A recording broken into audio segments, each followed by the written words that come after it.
ऊपर क्या कर रहे हैं, रोजगार के ऊपर क्या कर रहे हैं। रोजगार के ऊपर आप देख रहे हो एक के बाद पर्चे लीक हो रहे हैं। तमाम ऐसे मुद्दे हैं, उस पर यह सरकार कभी कोई बात नहीं करेगी, केवल धर्म के ऊपर बात करेगी। और आने वाले समय में आप देखेंगे, अभी तो ये हिंदू धर्म कहते हैं, अभी फिर ये सनातन धर्म कहते हैं, आने वाले टाइम में ये कहेंगे कि बीजेपी ही धर्म है। इस देश को केवल गुमराह करने का काम बीजेपी कर रही है और इनकी जो मानसिकता है वो शोषणकारी मानसिकता है।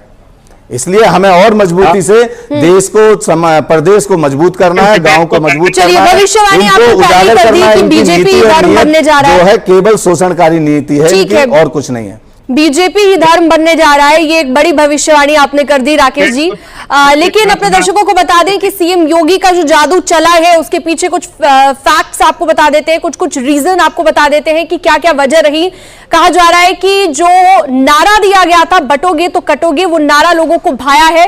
और सबसे बड़ी बात कि सीएम योगी ने प्रचार की कमान खुद संभाली हुई थी, हर एक सीट पर जाकर रैली की गई, रोड शो किया गया और भारतीय जनता पार्टी को लेकर जो रणनीति बनाई गई सीएम योगी आदित्यनाथ की ओर से वो कहीं ना कहीं काम आ गई है। गाजियाबाद में भी बीजेपी को एक और सवाल मेरा आपसे रहेगा कि क्या यहाँ पर, चलिए मैं आऊंगी आपके पास, फिलहाल ये जश्न की तस्वीरें आप देख लीजिए।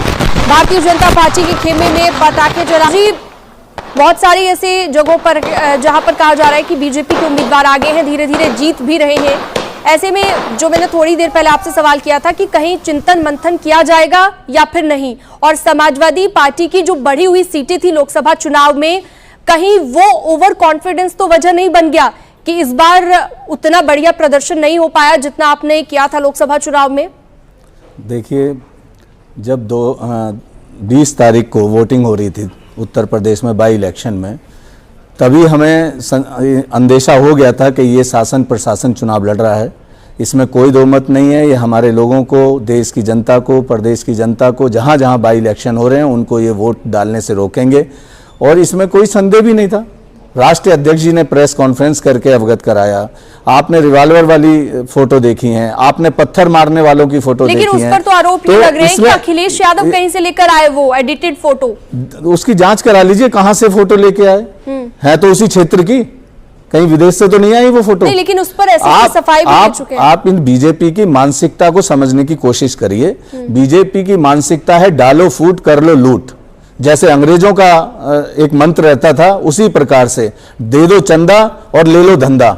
इन लोगों का ये मूल मंत्र है। इनका कोई मूल मंत्र ये नहीं है कि रोजगार पे ये बात कर सकें, ये महिलाओं पे बात कर, सुरक्षा पे बात कर सकें। मैं ऐसा इसलिए कह रही हूँ राकेश जी, क्योंकि जनता ने आपको जो है नहीं यहाँ पर दिया है, जिस तरह से आप 7 और 2 हम जो देख पा रहे हैं टैली में, तो इसलिए आपसे सवाल मेरा ये है कि आपका मूल मंत्र क्या है? क्या आप जनता के बीच वो बात नहीं पहुंचा पाए जो आप कहना चाहते हैं? हमारी जनता तक पूरी तरह बात पहुंची थी, इसमें कोई दो मत नहीं। और जनता इस ढोंगी पाखंडी शोषणकारी मानसिकता वाली बीजेपी को हटाना भी चाहती है, लेकिन अगर उन लोगों को वोट ही नहीं डालने दिया जाएगा तो कैसे ये हटेंगे यहाँ से?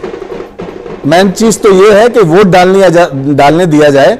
इन्होंने ये देखा कि वहां पे इन्होंने रिवॉल्वर रहलाई, पत्थर मरवाए, इन्होंने उन्माद फैलाया, तो वोट डालने के लिए लोग निकले नहीं। उन्हें ये महसूस हो गया कि हमारे वोट डालने से ना तो सरकार बदलेगी, और अब पहले तो अपनी जान बचाएं, झूठे मुकदमों से बचें। ये शासन प्रशासन केवल लोगों को झूठे मुकदमों में फंसाने का काम कर रही थी, इसलिए कुछ लोग अपने घरों से वोट डालने के लिए नहीं निकले। और ये जो है, ये कोई लोकतंत्र की जीत नहीं है, ये शासन प्रशासन की जीत कह सकते हो आप। 2 या 3 सीटें मेरे ख्याल से ऐसी थी जहां पर इस तरह के आरोप लगे और इस तरह के विवाद सामने आए। 2 या 3 सीटें शायद ऐसी थी, बाकी सीटों पर तो ऐसा कुछ नहीं हुआ था। फिर भी वहां पर समाजवादी पार्टी को फायदा नहीं हुआ। मैडम, जब पूरे उत्तर प्रदेश में एक विधानसभा सीट से, आज सोशल मीडिया का जमाना है, पूरे देश में वायरल होता है कि ऐसा हो रहा है, तो कहते हैं ना भय से भूत कांपता है, तो उस हिसाब से इन्होंने ऐसा डर बना दिया गया कि आप अगर वोट डालने निकलेंगे तो आपको झूठे केस में फंसा दिया जाएगा, आपको निकलेंगे तो तरह तरह की प्रताड़ना दी जाएगी। इस प्रकार के आपने सोशल मीडिया पे देखा, आपके चैनल पे देखा, जो उत्तर प्रदेश में 2024 में इलेक्शन हुआ, आपने देखा इनको ढोंगी पाखंडी शोषणकारी मानसिकता वाली बीजेपी को जवाब दिया इस उत्तर प्रदेश नहीं।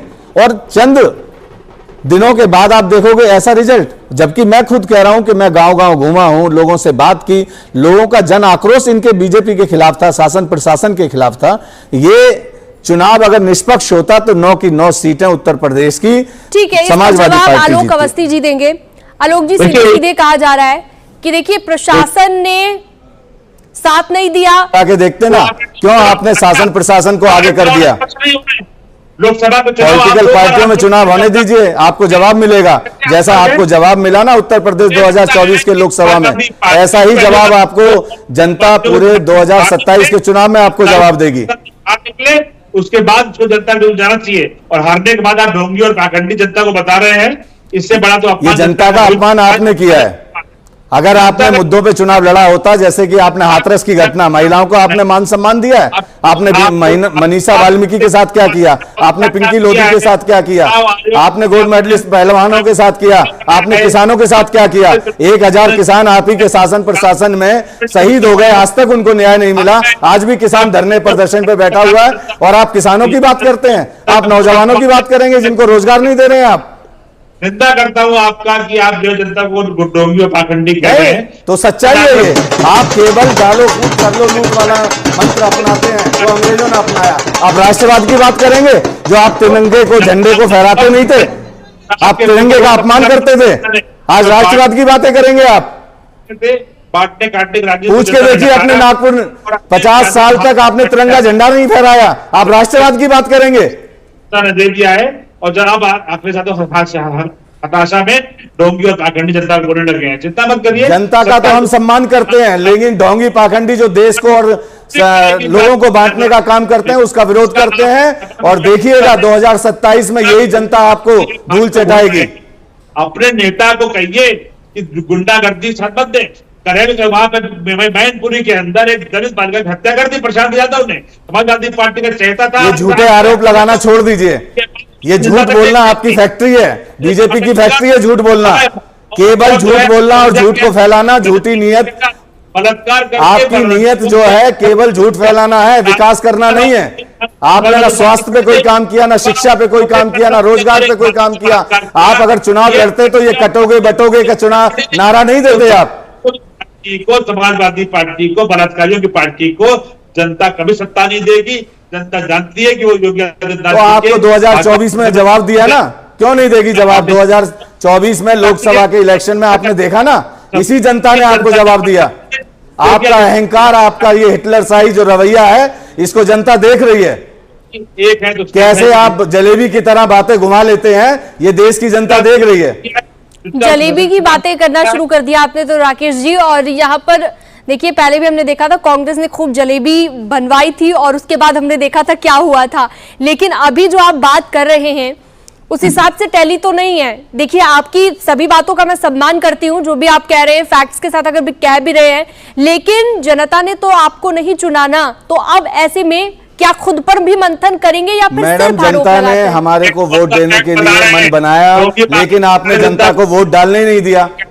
जनता का तो हम सम्मान करते हैं, जनता ने ही हमें इसके सबूत इंडिया हैं आपके गठबंधन पास। को 43